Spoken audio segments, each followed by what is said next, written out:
नमस्कार। ये है रेडियो जागो 90.4 FM हरदोई। अब आप दीपक से हरदोई की हलचल सुनिए।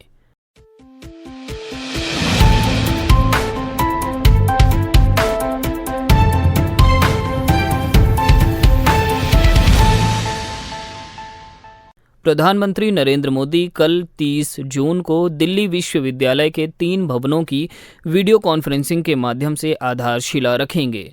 7 मंजिला ये भवन अत्याधुनिक बुनियादी ढांचे वाले होंगे।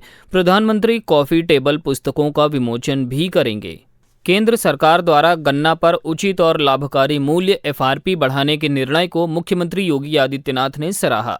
मुख्यमंत्री ने ट्वीट कर गन्ना मूल्य 10 रुपये बढ़ाकर 315 रुपये प्रति क्विंटल करने की स्वीकृति के लिए प्रधानमंत्री नरेंद्र मोदी का आभार जताया। मुख्यमंत्री ने कहा कि ये निर्णय गन्ना किसानों को स्वावलंबन से समृद्धि की विकास यात्रा को नए आयाम प्रदान करेगा और आज खुशहाल किसान ही नए भारत की पहचान है। लखनऊ स्थित किंग जॉर्ज मेडिकल कॉलेज में 1276 पदों पर स्टाफ नर्सों की भर्ती की जाएगी। इसके लिए नोटिफिकेशन जारी कर दिया गया है। आवेदन करने की प्रक्रिया 15 दिनों में शुरू हो जाएगी। सांडी क्षेत्र के विधायक प्रभाष कुमार ने मुख्यमंत्री योगी आदित्यनाथ को क्षेत्र की कई समस्याओं का मांग पत्र दिया है, जिसमें बघौली प्रतापनगर रोड की वित्तीय स्वीकृति, ब्लॉक सुरसा के अक्षरा मऊ व बीकापुर के बीच में स्थित मां अंबे मंदिर को पर्यटन स्थल घोषित करने और अमर सेनानी राजा नरपति सिंह रोहियागढ़ी परिसर माधवगंज में बने सभागार एवं सिंह द्वार का लोकार्पण मुख्यमंत्री से कराने के संबंध में वार्ता की। साथ में जिला सहकारी बैंक के सभापति अशोक सिंह भी रहे। कानपुर बरेली हाईवे पर जनपद कस्बा सांडी के पास गर्रा नदी का पुल बुधवार की शाम को एकाएक क्षतिग्रस्त होने से आवागमन पूरी तरह बंद हो गया है।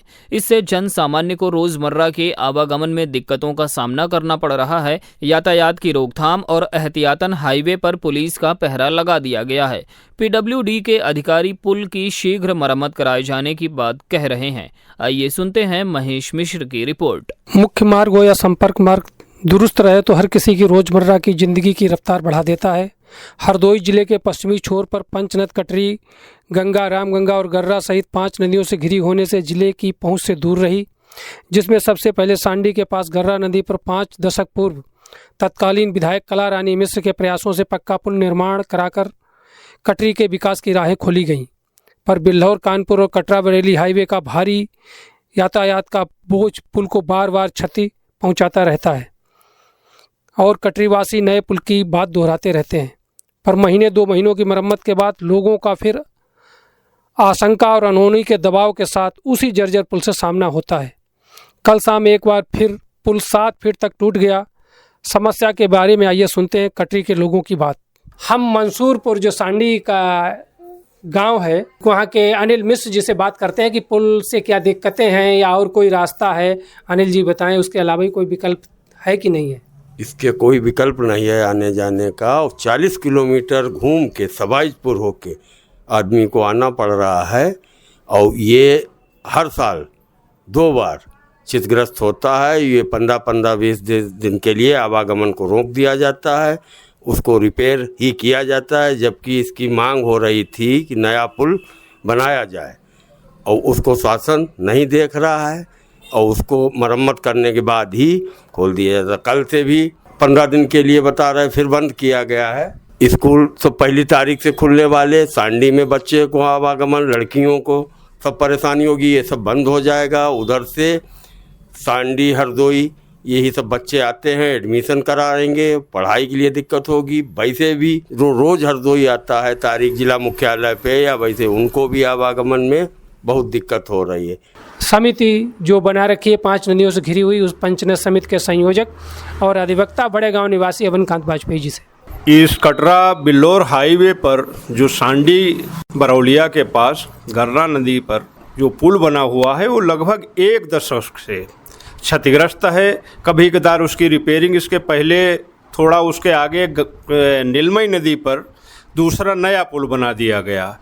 इसके लिए भी समाज सेवियों से लेकर के और विभाग द्वारा लगातार इसका ध्यानाकर्षण किया गया कि इस पुल का भी नया निर्माण किया जाए। नया निर्माण न होने के बजाय कल वो पुल ढह करके एक पार्ट उसका पूरा क्षतिग्रस्त हो गया और प्रशासन ने उसको दीवार खड़ी करके उस यातायात को बंद कर दिया है। इस यातायात को बंद करने में बिल्कुल सांडी इस पुल के बिल्कुल उस छोर पे कस्तूरबा बालिका छात्रावास वाला कॉलेज संचालित है, उस साइड में मानी मऊ से लेकर के बरहौलिया और तमाम क्षेत्रों में ये किसान लोग अपनी सब्जी की फसल उगाते हैं, उनका लोडिंग और अनलोडिंग बिल्कुल बंद है। कल या परसों से जो ये विद्यालय खुल जाएंगे तो विशेषकर चाहे विधि की छात्रा हों, चाहे स्नातक की छात्राएं हों, चाहे अन्य छात्रा और छात्र हों, उनको इस पुल से डेली आना पड़ता था। बहुत से बच्चे, बहुत से छात्र जो प्रतिदिन अपने गांव से साइकिल से लेकर के या जो विद्यालय के संसाधन है उनसे, आज वो पूर्णतः बंद हो गया है, जिस कारण इस समय खाद का भी सीजन चल रहा है, बीज का भी बुवाई, खरीफ की बुवाई का भी सीजन चल रहा है। तो बीज से लेकर के खाद, तमाम चीज़ों को लेकर के, किसानों से लेकर के छात्राओं को, और जो व्यक्ति मंसूरापुर से लेकर कटरी छोसपुर का जो व्यक्ति जिसको यहाँ पर कचहरी में अपने जो शासकीय प्रशासनिक जो कार्यों के लिए या जिनके मुकदमे वगैरह चल रहे हैं, उनको आने में बहुत ज़्यादा दिक्कत हो रही है। यदि प्रशासन बहुत पहले इस समस्या के ऊपर ध्यान दे देता तो शायद ये पुल न टूटता और यातायात नहीं बंद होता। चलो, आपने बार बार टूटने की बात की, 10 साल से बात की, ये क्यों बार बार टूट जाता है? पुल कितने आपकी नज़र में कि ज़्यादा पुराना है? चूँकि इस पुल का निर्माण लगभग 50 वर्ष पूर्व इस पुल का निर्माण कराया गया था। तब न तो इतना ट्रैफिक था। जब से ये कटरा बिल्लौर हाईवे जब से चालू हुआ है तो आप समझ लीजिए बहुत बड़े बड़े ट्रक इसके ऊपर चलते हैं, और इस ट्रकों के आने के कारण यातायात का बहुत बड़ा दबाव है। उस दबाव के कारण वो पुल एक तो 50 वर्ष से ज़्यादा की उम्र पा चुका है, और ट्रैफिक और आवागमन बड़े बड़े वाहनों के दबाव के कारण ये पुल जल्दी क्षतिग्रस्त हो रहा है। प्रदेश में अब मानसून पूरी तरह सक्रिय हो गया है।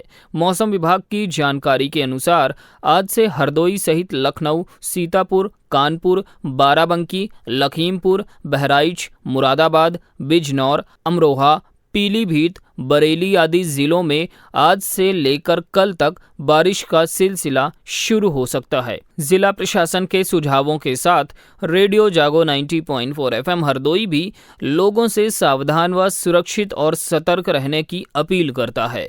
आइए सुनते हैं रिपोर्ट। जिला हरदोई के जिला प्रशासन की ओर से और जिला आपदा प्रबंधन प्राधिकरण की तरफ से मैं अपर जिलाधिकारी प्रियंका सिंह जनपद हरदोई के सभी सम्मानित नागरिकों को अवगत कराना चाहूँगी कि जैसा हम सभी जानते हैं कि मानसून आ चुका है और बारिश और साथ ही साथ वज्रपात की घटनाएं भी समय समय पर होती रहती हैं, दैवीय आपदाएं भी आती रहती हैं। उसके बचाव के लिए हम सभी को जागरूक रहना चाहिए और इस संबंध में शासन की तरफ से और जिला प्रशासन की तरफ से समय समय पर दिशा निर्देश जारी किए जाते हैं और जन सामान्य को इनसे अवगत कराया जाता है ताकि हम इन आपदाओं से किस तरह से बच सकते हैं, इसके संबंध में हम प्रशिक्षित रहें। तो इस संबंध में जिला प्रशासन की ओर से कुछ दिशा निर्देश जारी किए गए हैं, उनको आप सुने और हमें किस तरह इन घटनाओं से अपने को बचाना है, अपने जीवन को बचाना है, पशुओं को बचाना है। मेरी अपील है कि सभी जन सामान्य इसको सुने और जागरूक हो। जिला आपदा प्रबंधन प्राधिकरण हरदोई द्वारा जनहित में जारी आकाशीय बिजली से बचाव हेतु क्या करें और क्या ना करें। क्या करें? घर से बाहर निकलने के पूर्व भारत सरकार द्वारा निर्मित मौसम पूर्वानुमान हेतु दामिनी ऐप का प्रयोग जरूर करें। बाहर है तो तुरंत किसी पक्के घर में चले जाएं। तालाब को पोखरों, हाई टेंशन लाइन, बिजली के खंभे एवं कटीले तारों से दूर रहे। आसपास सुरक्षित स्थान न होने पर दोनों कानों को बंद कर पैरों को आपस में डालें तथा घुटनों का टेप लेकर कुकड़ू बल बैठ जाएं। पशुओं को सुरक्षित जगहों पर बांधें। खेतों में है तो तुरंत सूखे एवं सुरक्षित स्थानों पर चले जाएं। क्या ना करें? पेड़, बिजली के खंभे, मोबाइल टावर, ऊंचे मकानों के नीचे सरल नाले, खुले वाहन जैसे साइकिल, मोटरसाइकिल, ट्रैक्टर, बैलगाड़ी आदि की सवारी ना करें।